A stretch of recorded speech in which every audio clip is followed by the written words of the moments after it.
कर्म मिळा. हे सगळे संत होऊन गेले. लक्षात घ्या, ह्या सगळ्यांच्या अभंग रचना आहेत. हे सगळे संत होऊन गेले. हे खालच्या जातीमध्ये जन्माला आलेले. गावातली घाण काढण्याचं काम ह्यांच्याकडे होतं, परंतु हे स्वतः घाणीत राहून कमळासारखे फुलले आणि म्हणून ईश्वराला प्रिय झाले. म्हणून आपण अगोदर पंढरपूरला विठ्ठलाच्या दर्शनाला जाण्याच्या अगोदर चोखामेळाचं दर्शन घेतो.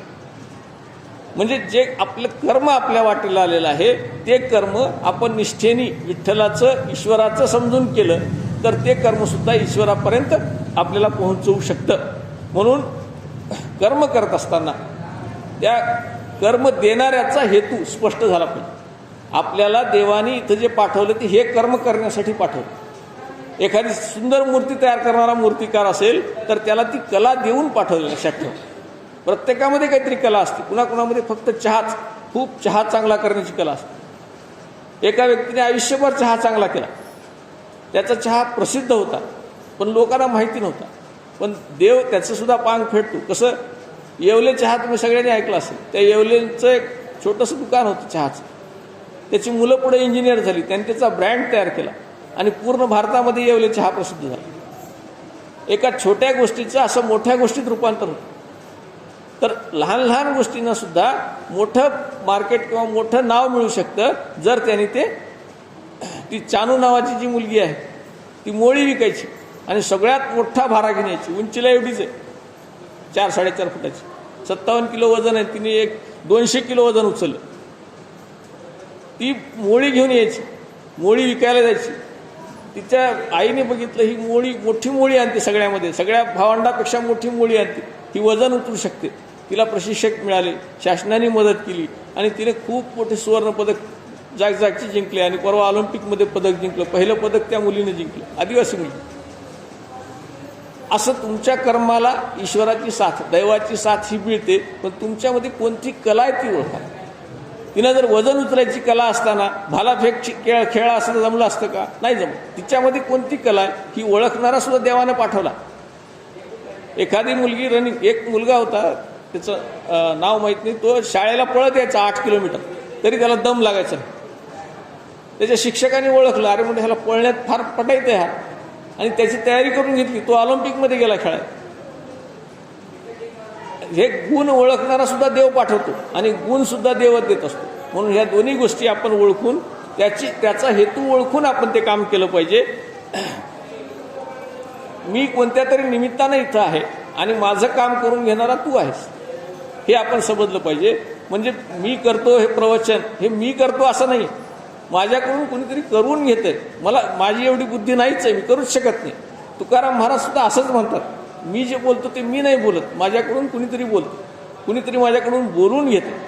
हीच भावना असली पाहिजे आणि हीच भावना खरी आहे. आपल्याकडून होणारं कर्म हे कुणीतरी करून घेतं, आपण फक्त निमित्त असतो. लक्षात ठेवा. म्हणून त्याचा हेतू ओळखावा आणि त्याचे रोज आभार मानावेत. क्रिया आणि कर्म याच्यामध्ये फरक आहे. क्रिया वेगळी आणि कर्म वेगळं. क्रिया केल्यानंतर कर्म घडतं. लक्षात घ्या. मग क्रिया ही सूक्ष्म असू शकते, लघु असू शकते, मोठी असू शकते, भव्य असू शकते. क्रिया ह्या वेगवेगळ्या प्रकारच्या असू शकतात. समजा आपल्याला शांतता राखायची, खूप मोठी गर्दी आहे, खूप मोठी गर्दी आहे, तिथं कार्यकर्ते 7-8 कार्यकर्ते काठ्या घेऊन फिरायले, बंदूक घेऊन फिरायले आणि सगळ्यांना शांत व्हा, शांत व्हा, शांत व्हा म्हणायला लागले. अशा वेळेला कोणी शांत होईल का? फार काही फरक पडणार नाही. परंतु तिथे जर एखादा मोठा नेता आला, महात्मा गांधीसारखा एखादा नेता आला आणि त्यांनी नुसता असा हात वर केला तर आपोआप सगळी गर्दी शांत होईल. म्हणजे कर्म किती केलं ह्याला महत्व आहे, क्रिया किती केली ह्याला महत्व आहे नाही, ते कुणी केलं ह्याला महत्व आहे. म्हणजे एखादी व्यक्ती ही फक्त काही छोटंसं सूक्ष्म कर्म करून सुद्धा मोठा उद्देश साध्य करू शकते आणि एखादी व्यक्ती खूप कर्म करून सुद्धा काहीच साध्य करू शकत. असा फरक क्रिया आणि कर्मामध्ये येत असतो. म्हणून तेवढी आपल्याला योग्यता किंवा विद्वत्ता प्राप्त करावी लागते. एखाद्या व्यक्तीने नुसता हात केला तर आपोआप ती गर्दी शांत होते. कधी कधी अधिकारांना पण होते.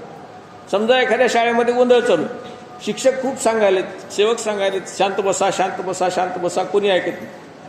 परंतु जर मुख्याध्यापक आलेत म्हणलं की आपोआप सगळी गर्दी शांत, सगळे आपापल्या लाईनमध्ये उभं राहतात, लगेच सावधान होतात. त्याचं कारण असं की तो पद आहे, अधिकार. अधिकाराने कधी कधी शांतता येते. म्हणजे क्रिया कर्म करण्यासाठी कधी कधी क्रिया थोडीसुद्धा केली तर चालते, जास्त क्रिया करण्याची गरज नाही. कमी क्रियेमध्ये सुद्धा बरेच रिझल्ट्स आपल्याला जास्त प्रकारे मिळू शकतात. म्हणजे अबोल अस्तित्वसुद्धा आपल्याला अमोघ असं कार्य करून जाऊ शकते. आता विचार करा, एखादी व्यक्ती असेल, एखादे गुरु असतील, महाराज असतील, तर ते काहीच करत नाहीत, कार्यकर्ते सगळं करतात, पण करणारं मुख्य कोण असतं? गुरुच असतो. कारण त्यांचं अस्तित्व आहे म्हणून सगळेजण काम करतात. त्यांचं अस्तित्व नसेल तर कोणीच करणार नाही. आता इतर महाराजांचं अस्तित्व हे अबोल अस्तित्व, फक्त त्यांची मूर्ती आहे इथं, तर सगळी कामं व्हायला लागली. त्यांनी काहीच न करता सुद्धा सगळी कामं व्हायला लागली. त्यांच्या नावाचं अस्तित्व, नाम अस्तित्व, म्हणजे थोडक्याने सुद्धा बरंचसं कर्म होऊ शकतं. पण त्यासाठी आपल्याला योग्यता प्राप्त करावी लागते. आणि मी जे म्हणलं तुम्हाला, कर्म हा धर्म आहे, तर हा जो धर्म आहे किंवा स्वधर्म आहे तो बदलत जातो. व्यक्ती जशी वेगवेगळ्या रूपात जाईल तशी त्याचा धर्म बदलत जातो. लहानपणी काय, आपला मुलगा म्हणून धर्म आहे, विद्यार्थी म्हणून धर्म आहे. तो धर्म आपण व्यवस्थितपणे पार पाडला की आपल्याला तारुण्य येतं आणि गृहस्थाश्रम येतं. या गृहस्थाश्रमामध्ये आपण कुणाचा तरी पती असतो, वडील असतो, कुणाचा तरी मुलगा असतो, ती जबाबदारी आपल्यावर येत असते. इथं धर्म बदलला. आपण सुरुवातीला विद्यार्थी म्हणून किंवा मुलगा म्हणून धर्म पाळला. आपण जसं मोठं होऊ तसं आपण वडील म्हणून धर्म पाळतो, पती म्हणून धर्म पाळतो. आपण त्याच्यापेक्षा मोठं झालं तर वानप्रस्थाश्रम येतो. या वानप्रस्थाश्रमामध्ये काय असतं की तिथे धर्म बदलतो. आपण घरातच राहतो, परंतु एखाद्या पाहुण्यासारखं राहतो. पाहुण्या जसा घरामध्ये राहत असतो, जसं 60 वर्षाच्या पुढच्या म्हाताऱ्या माणसांनी कसं राहावं याचं वानप्रस्थाश्रम हे फार चांगलं उदाहरण. त्याने घरामध्ये पाहुण्यासारखं राहावं. पाहुणा एकदम घरात येतो का? येत नाही. घरात आला तर एकदम मला हे खायचं ते खायचं म्हणतो का? नाही. कुणावर रागावतो का? नाही. त्याला जे दिलं ते घेतो. तसं वानप्रस्थाश्रमातल्या माणसांनी एखाद्या पाहुण्यासारखं घरात राहावं आणि संन्यासाश्रमातल्या माणसांनी सरळ घर सोडून बाहेर जा. असे 4 आश्रम आहेत. ही आश्रम व्यवस्था किंवा धर्मव्यवस्था ही बदलत जाते, त्याचा धर्म बदलत जातो. आणि हा बदल स्वीकारला पाहिजे. आसक्ती ठेवू नये.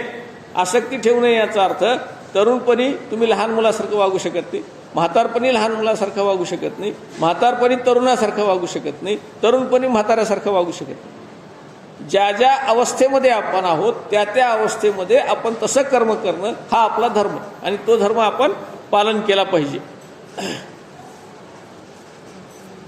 म्हणजे जसा असेल तसा धर्म. माता कुरूप असेल, कुबडी असेल, काळी असेल तरी ती प्रिय असते की नाही, ती पवित्र असते की नाही, ती आपल्याला आदरणीय असते की नाही, ती प्रिय असते की नाही. तसा आपला धर्म कसाही असो, आपला धर्म म्हणजे कर्म, हे लक्षात घ्या. आपलं कर्म कसंही असो, ते कर्म हे शुद्ध कर्म आहे असं समजून, ते पवित्र कर्म, आपल्या आईसारखं कर्म समजून ते करायला पाहिजे. वर्णधर्म जो आहे हा वर्णधर्मसुद्धा असा वेगवेगळा असतो प्रत्येकाचा. ब्राह्मणांचा धर्म वेगळा. काय ब्राह्मणांचा धर्म? ब्राह्मणांचा धर्म, क्षत्रियाचा धर्म, वैश्याचा धर्म, शूद्राचा धर्म, प्रत्येकाचा धर्म वेगवेगळा असतो. धर्म वेगळा असतो म्हणजे कर्म वेगळा असतो. ब्राह्मणाचं ब्रह्मकर्म, क्षत्रियाचं संरक्षण कर्म, वैश्याचं व्यापार कर्म, शूद्राचं सेवा कर्म, हे प्रत्येकाचं कर्म ठरलेलं आहे. त्याच्याप्रमाणे त्यानं कर्म करावं. याच्यामध्ये बदल हा अपेक्षित नाही, पण कधी कधी होतो. परशुराम हे ब्राह्मण होते, परंतु क्षत्रिय म्हणून त्यांनी आयुष्यात कार्य केले. आणि विश्वामित्र हे क्षत्रिय होते, पण त्यांनी ब्राह्मण म्हणून कार्य केले. असं अपवादात्मक परिस्थितीमध्ये बदल होतो, नाही असं नाही. परंतु असा बदल जर त्याच्यामध्ये ते गुण असतील तर करायला हरकत नाही. आजकाल आपण पाहतो, पूर्वी काय व्हायचं की धार्मिक कार्य जी आहेत ती फक्त ब्राह्मण समाजच करायचं. आता इतर समाजातून सुद्धा बरेच जण ब्रह्मकर्म करतात. किंवा थोडक्यात आपण असं गृहीत धरू, प्रवचन सांगणारे असतील, कीर्तनकार असतील, तर सगळ्याच समाजात सगळेच समाज अशा पद्धतीनं धार्मिक उच्च कार्य हे चांगल्या रीतीने करू शकतात. आणि तसं काम करायला जर आपल्यात अशी योग्यता असेल तर हरकत नाही. परंतु एकाने दुसऱ्याचं कर्म करण्याचा प्रयत्न केला किंवा ते चांगलं आहे म्हणून करण्याचा प्रयत्न केला, शाबासकी मिळवण्यासाठी प्रयत्न केला, तर कधी कधी फजिती होते. म्हणून आपल्यातलं कर्म आपण ओळखलं पाहिजे, आपला धर्म आपण ओळखला पाहिजे. एक कुत्रा होता, एका कुंभाराकडे एक कुत्रा होता आणि एक गाढव होतं. दोन्हीही संध्याकाळ झाली की एका ठिकाणी राहायचे. गाढवाचं काम काय, दिवसभर कष्ट करायचे आणि संध्याकाळी आपापल्या ज्या ठिकाणी बांधायला दिलेलं असेल तिथं बांधलेल्या ठिकाणी येऊन राहायचं. कुत्र्याचं कर्म काय, दिवसभर खायचं प्यायचं हिंडायचं, परंतु रात्री मात्र घराचं रक्षण करायचं. एके दिवशी रात्री काय झालं की काही चोर आले आणि कुत्र्याचा मालकावर राग होता, काय भाकरी दिली नसेल काय असेल. चोर आलेले दिसले पण कुत्रा भुकला नाही. गाढवाने ठरवलं, गाढव म्हणला मालक एवढा एवढा चांगला आहे, आज काही झालं असं तर हरकत नाही, परंतु कुत्र्यानं भुंकून मालकाला जागा करायला पाहिजे. काम कुत्र्याचं आहे. परंतु गाढवाला त्यावेळेस काय झालं, थोडंसं शहाणपण आलं आणि त्याने कुत्र्याचं काम करायचं ठरवलं आणि तो भुंकायला लागला, जोरजोरात ओरडायला लागला. मालकाची झोपमोड झाली. मालकाने येऊन पाहिलं, म्हणजे गाढव का ओरडायले, चोर आले असतं तर कुत्रं ओरडलं असतं. गाढवानं ओरडलं म्हणून गाढवाला बडवून काढलं. कुत्रा हसायला लागला. म्हणजे एकाचं जे काम कुत्र्याचं आहे ते कुत्र्यानेच करावं, गाढवाचं काम आहे ते गाढवानेच करावं. ज्याचा त्याचा धर्म जास्तीने ओळखावा, आपल्याला जे जमतं ते आपण करावं. ते बदलण्याचा प्रयत्न शक्यतो करू नये. जर गुण असतील तर बदलायला हरकत नाही असं गीता सांगते.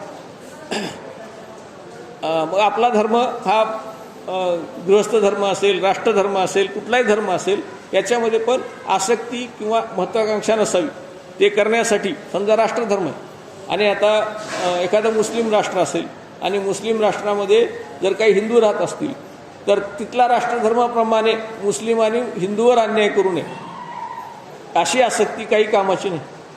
सगळ्या धर्मांना चांगल्या रीतीने वागता यावं, यालाच सत्कर्म असं म्हणतात आणि हीच मानवता आहे. मग त्याच्यासाठी ह्या सगळ्या धर्मापेक्षा मानवता धर्म हा सर्वश्रेष्ठ धर्म आहे आणि त्या मानवता धर्माचं पालन करावं. मानवता धर्मामध्ये पशुपासून प्राण्यापर्यंत सगळ्यांना सारख्या रीतीने वागवण्याची मानवता धर्म असतो. असा मानवता धर्म प्रत्येकाने पाळावा आणि त्याच्यासाठी आपलं क्षुद्र देहाला सोडून द्यावं आणि विश्वकल्याणाची चिंता करावी. कधीही व्यापक होण्याचा प्रयत्न करावा. जसं आता आपण पूजा करतो, घरी पूजा करतो ती कुणासाठी करतो आपण, आपल्यासाठी. आणि जेव्हा आपण सामुदायिक सगळेजण मिळून प्रार्थना करतो, लक्षात घ्या, एकत्र बसून आपण सगळेजण जेव्हा प्रार्थना करतो, पूजा करतो, त्यावेळेस ती पूजा ही समाजासाठी असते. पाऊस पडावा म्हणून एकट्याने प्रार्थना करून जमते का, नाही जमत. सगळ्यांनी मिळून प्रार्थना करावी लागते तेव्हा पाऊस पडतो. म्हणजे सामुदायिक जेव्हा प्रार्थना करतो आपण त्यावेळेस ती सर्वांसाठी असते आणि एकटे जेव्हा प्रार्थना करतो ती स्वतःसाठी असते. म्हणून सामुदायिक प्रार्थनेला जास्त महत्त्व. सामुदायिक प्रार्थना करावी ज्याच्यामुळे समाजाचं कल्याण होतं. जे असं मानत नाहीत, देहालाच आत्मा मानतात, त्याचे जे कर्म आहेत ते सात्विक कर्म. सात्विक कर्म करणारी माणसं ही शरीराला नष्ट होणार आहे आणि आत्मा अमर आहे असं म्हणतात. म्हणजे पुनर्जन्म आहे याच्यावर विश्वास असतो. सात्विक कर्म करणारी माणसं सात्विक कर्म का करतात, तर ह्या देह जाणार आहे आणि आत्मा राहणार. आत्मा एका शरीरातून दुसऱ्या शरीरात जाणार आहे. पाप पुण्य आपल्याला भोगावं लागणार आहे, स्वर्ग नरक आपल्याला भोगावं लागणार आहे. हे गृहीत धरणारी माणसं म्हणजे पाप पुण्याला भिणारी माणसंच फक्त सात्विक कर्म करत असतात आणि त्याचं फळ ते सोडतात. आसक्ती सोडतात, आसक्तीचा त्याग करतात, अहंकार सोडतात आणि शास्त्राला धरून कर्म करतात. राग द्वेष ठेवत नाहीत. असं जे कर्म करतात ते सात्विक कर्म असतं आणि असं कर्म हे सर्वांसाठी वंदनीय असतं. जे कर्म सर्वांसाठी वंदनीय असतं त्या कर्मालाच सात्विक कर्म म्हणतात. जे कर्म स्वतःसाठी करतात म्हणजे आत्मा आणि शरीर दोन्ही नष्ट होणार आहे, आपण मेलं की आत्माही गेला आणि शरीरही गेलं, पुनर्जन्म वगैरे काही नाही असं म्हणणारी माणसं ही राजस कर्म करतात. राजस कर्म म्हणजे फक्त स्वतःसाठी, फायद्यासाठी, आपल्यासाठी जे कर्म करतात त्याच्यामध्ये त्यांना धन पाहिजे असतं, संपत्ती पाहिजे असती, ऐश्वर पाहिजे असतं, मान सन्मान पाहिजे असतो. असं जे कर्म करतात त्याला राजस कर्म असं म्हणतात. आणि तामस कर्मामध्ये हे जे कर्म आहे ते कर्म सोडून देऊन, म्हणजे समजा शेतकरी असेल तर शेती सोडून द्यायची आणि चोरी करायची, याला तामस कर्म असं म्हणतात. हिंसा करायची, प्राणी मारायचे, वनामध्ये वनाचं रक्षण करायच्याऐवजी तिथं असलेले वाघ विकून खायचे, असं जे कर्म करतात त्याला तामस कर्म असं म्हणतात. हे कर्म आळसातून किंवा प्रमादातून म्हणजे अज्ञानातून होत असतं. त्याला याचे परिणाम काय आहेत, याचं फळ काय आहे याचं ज्ञान नसतं, पाप पुण्याचं ज्ञान नसतं. अशी माणसं असं तामस कर्म करतात आणि ते फक्त देहापुरता विचार करतात. देहापुरता विचार करणारं कोण असतं, माणूस सोडून किंवा माणसातले पशु हे फक्त देहापुरता विचार करतात. माणसातले पशु हे देहापुरता विचार करतात, कारण त्यांना आहार, निद्रा, भय आणि मैथून. आहार, जेवण, निद्रा म्हणजे झोप, भय म्हणजे भीती, मरणाची भीती, आणि मैथून ह्या ज्या क्रिया असतात, ह्या क्रिया सगळ्याच प्राण्यामध्ये कॉमन असतात. वाघही तोच क्रिया करतो, शेळी तीच क्रिया करते, गाय तीच क्रिया करते, बैल तोच क्रिया करतो, सगळे प्राणी तीच क्रिया करतात. फक्त मानव असा आहे की या क्रियाच्या पुढच्या काही क्रिया करतो, विचार करतो. कर्म, सत्कर्म, वाचा ह्या सगळ्या गोष्टी फक्त मानवाकडे असतात. म्हणून माणूस आणि पशु याच्यामध्ये फरक आहे. जर तुम्ही ह्या चारच गोष्टीचा विचार करणार असाल तर तुम्ही माणसातले पशु आहात, आणि या चार गोष्टीच्या वर उठून काही जर विचार करणार असाल तर तुम्ही मानव आहात. मग मानव होण्यासाठी याच्या पुढं जावं लागतं आणि कार्य करावं लागतं. तेच कार्य आपल्याला शेवटापर्यंत नेऊ शकतं. जे सुख आपल्याला वस्तूकडून मिळतं ते सुख असतं, आणि वस्तूशिवाय जे सुख मिळतं तो आनंद असतो. जसं पेढा आपण खाल्ला तर सुख मिळतं, आणि पेढा मुलांना दिला की आईला आनंद होतो, त्याला आनंद असं म्हणतो. सुखामध्ये दुःख पण असतं, सुखासोबत दुःख असतं, पण आनंदासोबत दुःख नावाची गोष्ट नसते. आनंद हा आनंदच असतो, तो आत्म्याचा आनंद असतो. आणि सुख हे शरीराचं किंवा विषयाचं किंवा इंद्रियांचं सुख असतं. त्याच्या पुढं उठून जे सुख मिळतं आपल्याला त्याला आनंद असं म्हणतात. आणि हा आनंद प्राप्त करण्यासाठीच हे सगळं अध्यात्म असतं. हे असं अध्यात्म आपण फक्त आनंद प्राप्त करण्यासाठी करत असतो, सुखासाठी नाही. इथं येऊन बसल्यामुळं सुख मिळत नाही, आनंद मिळतो. लक्षात ठेवा. सुख केव्हा मिळतं? जेव्हा आपण काही गोडधोड खातो, जेव्हा काही चांगलं चुंगलं पाहतो, त्यावेळेस आपल्याला सुख मिळतं. परंतु त्याच्या पलीकडं जेव्हा आपण महाराजांच्या मूर्तीकडे पाहतो, ते जे समाधान असतो तो आनंद असतो. आणि असा आनंद मिळवण्यासाठी आपण अशा कार्यक्रमाला येत असतो. मी म्हणल्याप्रमाणे प्रत्येकाचं जे साधारण आपण 4 वर्ण करतो आपल्या समाजामध्ये, त्या 4 वर्णामध्ये ब्राह्मण वर्ण जो आहे किंवा ब्राह्मण धर्म जो आहे त्यांचं जे कार्य असतं ते कार्य ते ब्राह्मण माणसांनी आपली इंद्रिये आपल्या स्वाधीन ठेवली पाहिजे. ब्राह्मण म्हणजे जातीतून नाही, लक्षात ठेवा. ब्राह्मण हा जातीत जन्मला, त्याच्या टीसीवर ब्राह्मण जात आहे म्हणून जात नाही. ज्याचं वर्तन असं असतं तो ब्राह्मण, मग तो कोणत्याही समाजाचा असतो. ज्याचं वर्तन, ज्याचे इंद्रिय स्वाधीन आहेत तो ब्राह्मण. ज्याचे इंद्रिय स्वाधीन आहेत, जो तपश्चर्या करतो, तप करतो, शरीर तप करतो, उपवास तापास करतो, देवपूजा करतो, असा व्यक्ती ब्राह्मण. जो शुद्ध राहतो, शुद्ध राहतो याचा अर्थ फक्त झकपक कपडे, पांढरे कपडे घालून राहतो असा नाही. जो शुद्ध राहतो तो आतून आणि बाहेरून दोन्हीकडून शुद्ध असतो. तप करणारा माणूस हा दोन्हीकडून शुद्ध असतो, असा शुद्ध राहतो. जो क्षमाशील असतो, समोरच्यावर कधीही रागवत नाही, क्षमाशील असलेला. एकनाथ महाराजांच्या पत्नीच्या पाठीवर येऊन एक माणूस बसला तरीही त्या रागावल्या नाहीत. नाथ महाराजांना रागात आणा म्हणून बक्षीस द्यावं लागायचं. नाथ महाराज कधीच रागात आले नाहीत, क्षमाशील होते. तर असं क्षमाशील असणं हे ब्राह्मणाचं लक्षण आहे. सरळपणा, स्वभावातला साधेपणा, सरळपणा हे ब्राह्मणाचं लक्षण आहे. शास्त्रोक्त कर्म करणे हे ब्राह्मणाचं लक्षण आहे. आणि सर्ववंद्य म्हणजे सर्वांसाठी जो आदरणीय असतो तो ब्राह्मण. तो कोणत्या जातीत जन्माला याला महत्त्व नाही. क्षत्रिय माणसाचं कर्म जे दिलेलं आहे, क्षत्रिय माणसाचा धर्म हा शौर्य, इतरांचं रक्षण करणारा जो असेल तो क्षत्रिय. मग पोलीस असोत, सैनिक असोत वा होमगार्ड असोत, कोणी असोत, जे दुसऱ्याचं रक्षण करतात त्याला आपण क्षत्रिय असं म्हणतो. त्यांच्यामध्ये एक प्रकारचं क्षात्र तेज असतं, धैर्य असतं, हिंमत असते, दक्षता असते, दान करण्याची वृत्ती असते आणि इतरांचं संरक्षण करण्याची वृत्ती असते.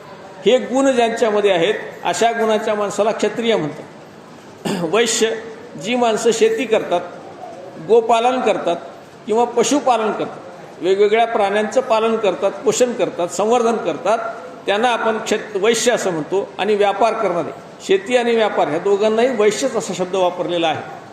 हे ज्याच्या त्याच्या बुद्धीप्रमाणे, ज्याची बुद्धी चांगली चालते तो ब्रह्मकर्म करेल, ज्याची बुद्धी व्यापारात चालते तो वैश्य होईल, ज्याची बुद्धी शेतीत चालते तो वैश्य होईल, ज्याची बुद्धी क्षत्रिय म्हणून संरक्षण करण्याची किंवा शक्ती कमवण्याची ताकद आहे, दुसऱ्याचं संरक्षण करण्याची ताकद आहे, तो क्षत्रिय म्हणून, सैनिक म्हणून भरती होईल. परंतु ही काहीच कामं ज्याला जमत नाही त्या माणसाने काय करायचं? शेवटी त्या माणसाने सेवा करायची. ज्याला हेडमास्टर होता येत नाही, शिक्षक होता येत नाही, क्लार्क होता येत नाही, त्यांनी काय व्हायचं? सेवक व्हायचं, सेवा करायची. त्याचा सेवाधर्म, त्याच्या वाट्याला आलेला धर्म कोणता आहे? सेवाधर्म. हे चारही कामं किंवा असं कोणतंही काम नाही की जे खालच्या दर्जाचं आहे. सगळ्यात खालचं काम करणारा माणूस हा सगळ्यात श्रेष्ठ असतो. डोकं मस्तक जरी वर असेल आणि पाय जर खाली असतील तर आपण आपलं डोकं पायावर ठेवतो.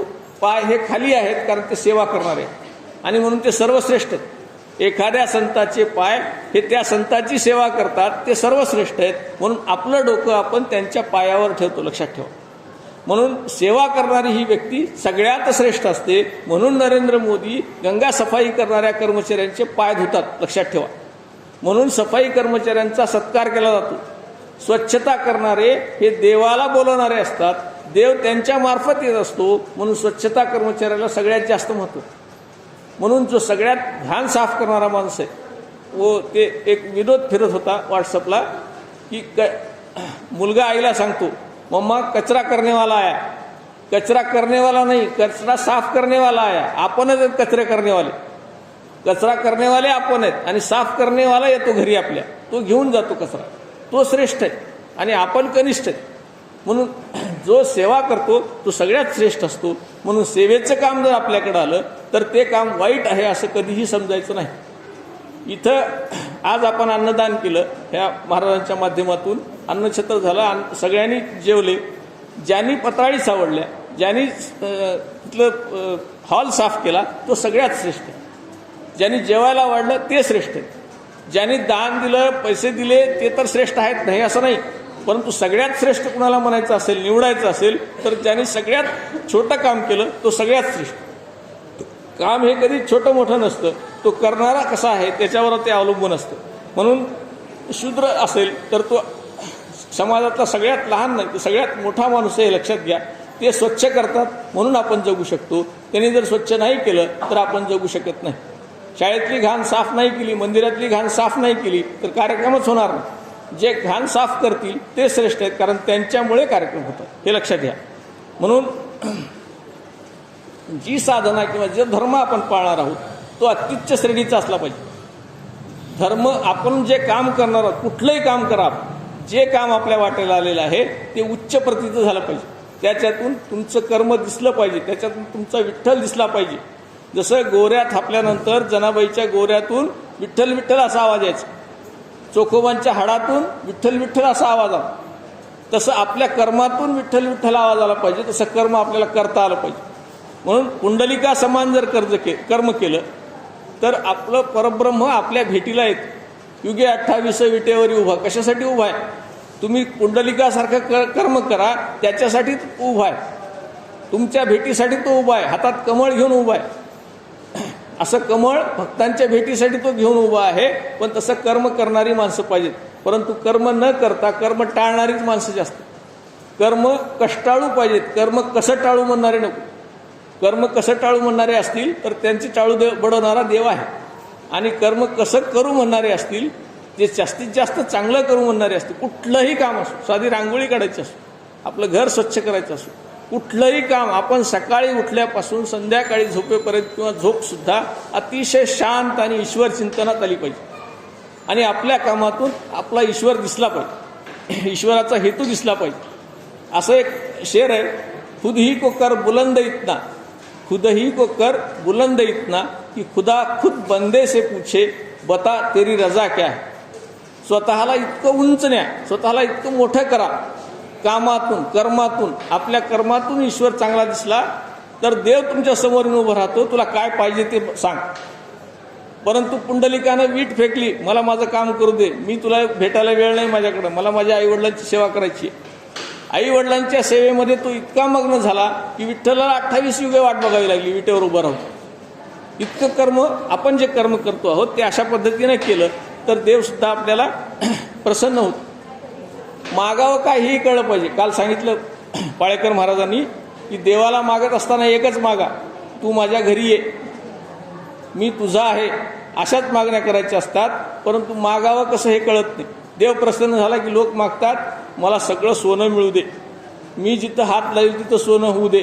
देव एक दिवशी असं म्हणला, तथा असतो तुझ्या मनाप्रमाणे. तो घरी गेला गडबडीनं आणि चप्पल वगैरे काढली.